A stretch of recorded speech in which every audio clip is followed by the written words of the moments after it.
Synthetic biology is a young science. While it may feel like a foreign concept, chances are you've already encountered the fundamentals of it in your everyday life, from plant-based burgers to sourdough bread. In the very near future, this science will make the leap from engineering everyday things to creating cells that take instructions and can edit the human body. The implications of this new science will literally change life as we know it. But how do we ensure these changes are for the better? Life is becoming programmable. Now, what might we do with this emerging technology? Well, the answer is a lot. It's not somewhere off in the distant future, it's now. And there's not a single industry that bioengineering will not at some point touch. So what exactly is synthetic biology? Amy Webb, futurist, author, and assistant professor at New York University, explains how the science works.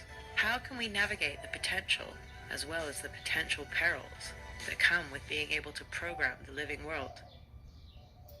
Here's what you need to know about synthetic biology. This is an emerging field of science that's roughly 10 years old. And the point of synthetic biology is to see if we can harness what already exists in nature, understand it at a molecular or a code level, engineer or re-engineer organisms to have new or improved purposes. Life is becoming programmable, which means that just as computers speak in the language of ones and zeros and can be programmed, life speaks in the letters of ATCG, and it can similarly be programmed, just as we program code on a bunch of computers. So you can think of this as combining the fields of traditional engineering and computer science and even artificial intelligence and other areas of biology. Programming life sounds like something out of a sci-fi movie, but synthetic biology is already being used in industries ranging from agriculture to healthcare. The mRNA vaccines used to fight COVID are one such innovation. Messenger RNA vaccines are really amazing because what they do is send a new set of instructions to your body. And in the case of COVID, those instructions said, hey, look out for this spiky looking thing that's really dangerous, attack it, change the code of it, and then get out. So it wasn't an attenuated virus as are contained in other types of vaccines. So what does the future hold for such a quickly evolving science? And what could we use it for?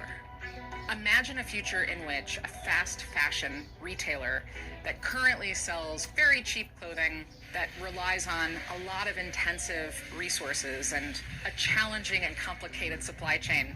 What if you could buy a t-shirt for $3, wear it twice, and never wash it? What if your clothes came with an expiration date and they were intended to turn into compost? What's really interesting about this is that this form of creating new clothing would be less resource intensive, require less water, require less human capital, and also would result in less waste. So if we think of carbon dioxide as another example, what if we could take the excessive amounts of CO2 currently plaguing us and turn that CO2 into food that could be eaten? There are already some researchers working on this very project and in fact have created food out of thin air.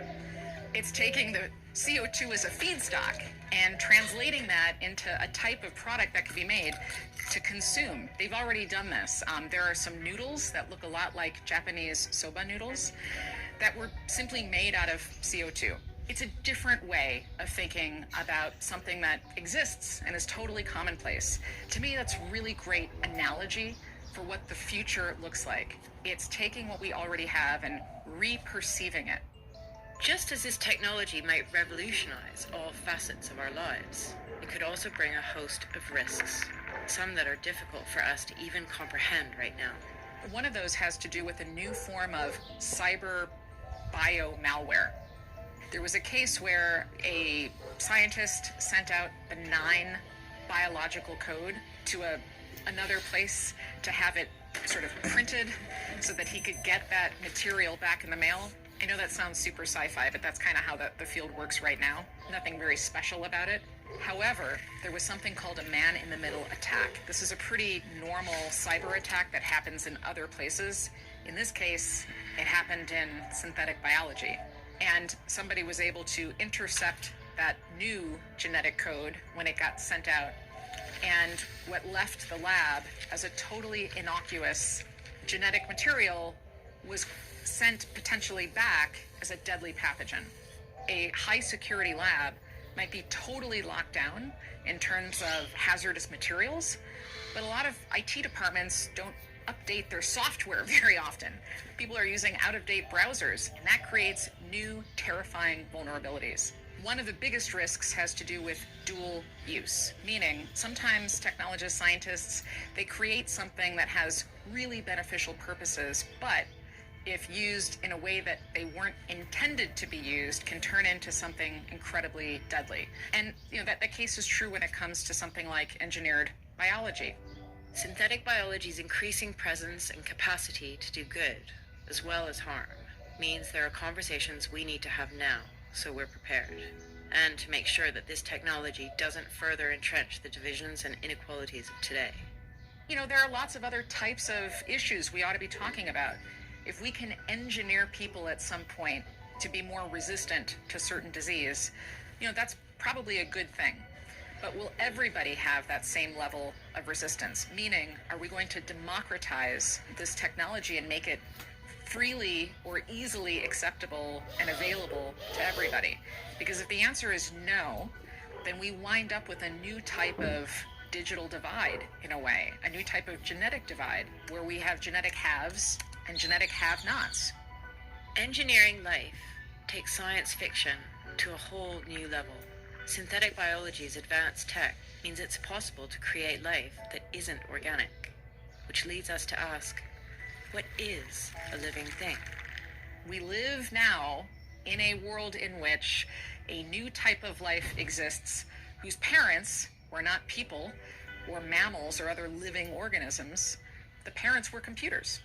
And the scientists entering code into those computers. Now it's teeny tiny, it lives, it's so small that you would need a microscope to see it, but it's been created. So it does beg the question, what is life?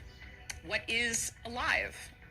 These seem like somewhat philosophical discussions to have, but they're important to have because the answers intersect with religion, with our personal beliefs and our values, as well as things like rules and regulations of a country and other things like economics. So I get that people are concerned, but this technology is already here.